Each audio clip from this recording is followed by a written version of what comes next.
എനിക്ക് ഭാഷാപരമായി പരിമിതികളുള്ളയാളാണ് ഞാൻ ഭാഷാപരമായി മെച്ചപ്പെടുത്തേണ്ട ആളാണ്. അത് ഞാൻ തിരിച്ചറിയുന്ന ആളാണ്. എൻ്റെ ഭാഷയുടെ പരിമിതി എൻ്റെ പ്രവർത്തനങ്ങളെ ബാധിക്കരുത് എന്ന് ഉറച്ച് വിശ്വസിക്കുന്ന ഒരാളാണ് ഞാൻ.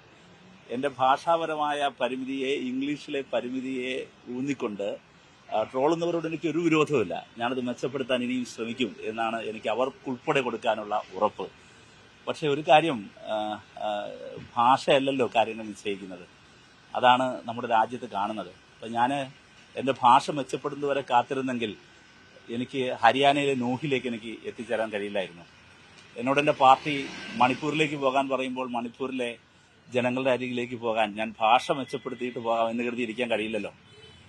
ഈ വാർത്ത അറിഞ്ഞുടനെ തന്നെ ഡിവൈഎഫ്ഐയുടെ സെൻട്രൽ കമ്മിറ്റി തീരുമാനിച്ച് പെട്ടെന്ന് അങ്ങോട്ടേക്ക് പോകണമെന്ന് ഞങ്ങൾ കൂടിയാലോചിച്ചപ്പോൾ എൻ്റെ ഭാഷ മെച്ചപ്പെടുത്തിയിട്ട് പോകാൻ മാത്രമേ എനിക്ക് കഴിയില്ലല്ലോ. അതുകൊണ്ട് സുഹൃത്തുക്കൾ, ആ പരിമിതി മനസ്സിലാക്കണം. ഞാൻ ചെന്നപ്പോൾ ഭാഷ അറിഞ്ഞുണ്ടെങ്കിലും അവരുടെ വിഷമത്തിൻ്റെയും സങ്കടത്തിൻ്റെയും ഭാഷ മനസ്സിലാക്കാൻ എനിക്ക് പ്രയാസം ഉണ്ടായിരുന്നില്ല. എൻ്റെ ഭാഷ മനസ്സിലാക്കാൻ അവർക്കും പ്രയാസം ഉണ്ടായിരുന്നില്ല. ഇംഗ്ലീഷൊന്നും അറിയാത്ത മനുഷ്യരാണ് അവർ. കന്നഡയിലോ ഇല്ലെങ്കിൽ വളരെ അവരുടെ റീജിയണൽ ലാംഗ്വേജ്, പ്രാദേശിക ഭാഷകളിലൊക്കെ സംസാരിക്കുന്ന എല്ലാ മനുഷ്യരുടെ മുമ്പിൽ അവർ ചിലരോട് പറഞ്ഞു, ആദ്യമായിട്ടാണ് അവർ ഒരു MP അടുത്ത് കാണുന്നതെന്ന് പറഞ്ഞു. അപ്പോൾ ഇന്ത്യയിൽ ജീവിക്കുന്ന ഒരുപടി മനുഷ്യർ, ചേരികളിൽ കിടക്കുന്നവർ, ഖവാലികൾ, പാട്ടുപാടി ജീവിക്കുന്നവർ, ചിലരോട് ഞാൻ ചോദിച്ചു, എന്താ നിങ്ങളുടെ ജോലി എന്ന് ചോദിച്ചപ്പോൾ ചില അമ്മമാർ പറഞ്ഞു, ഭിക്ഷ എടുക്കലാണ് ജോലി എന്ന് പറഞ്ഞു. അപ്പോൾ അങ്ങനെ ഭിക്ഷ എടുത്തൊക്കെ അവർ ഉണ്ടാക്കിയെടുത്ത, എത്ര നാളുകൊണ്ടായിരിക്കും ഭിക്ഷ എടുത്ത ഒരാൾ അതുപോലൊരു ചെറിയ വീട് പണിയുക. ആ വീടാണ് എന്നെ ട്രോളുന്നവരുടെ സർക്കാർ പോയിട്ട് ഇടിച്ചു നിരത്തിയത്.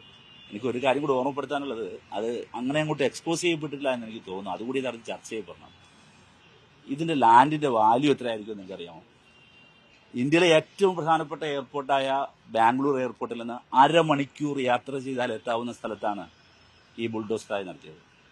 അപ്പോൾ ഈ മനുഷ്യരെ കുടിയൊഴിപ്പിച്ച് പിടിച്ചെടുത്ത ലാൻഡ് അതിൻ്റെ പിറകിൽ ആരായിരിക്കും? എത്ര വലിയ ശക്തികളായിരിക്കും? 2 കോളനികൾ ഒരുക്കേണ്ട സ്ക്വയർ ഫീറ്റിന് വിലയുള്ള ബാംഗ്ലൂർ നഗരത്തിൽ ഈ വലിയ നരവേട്ട നടത്തി മുസ്ലിം ദളിത് വിഭാഗങ്ങളെ ബുൾഡോസറായി നടത്തി അറ്റാക്ക് ചെയ്ത് മാർജിനലൈസ്ഡായ മനുഷ്യർക്ക് വേണ്ടി സംസാരിക്കാൻ, അവരെ കാണാൻ, അവരെ കേൾക്കാൻ പോകുന്നതിനിടയിൽ എൻ്റെ ഭാഷയെ മെച്ചപ്പെടുത്തി എല്ലാം ശരിയാക്കിയിട്ട് ഇതിനു വേണ്ടി ഇറങ്ങാൻ കഴിയില്ലല്ലോ.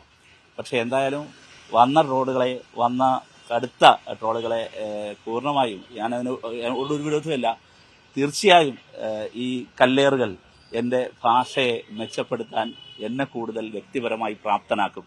അത് എന്നെ കൂടുതൽ നവീകരിക്കാനും കൂടുതൽ അപ്ഡേറ്റ് ചെയ്യാനും പ്രാപ്തനാക്കും. അതിന് അവരോടും എനിക്ക് നന്ദിയുണ്ട്.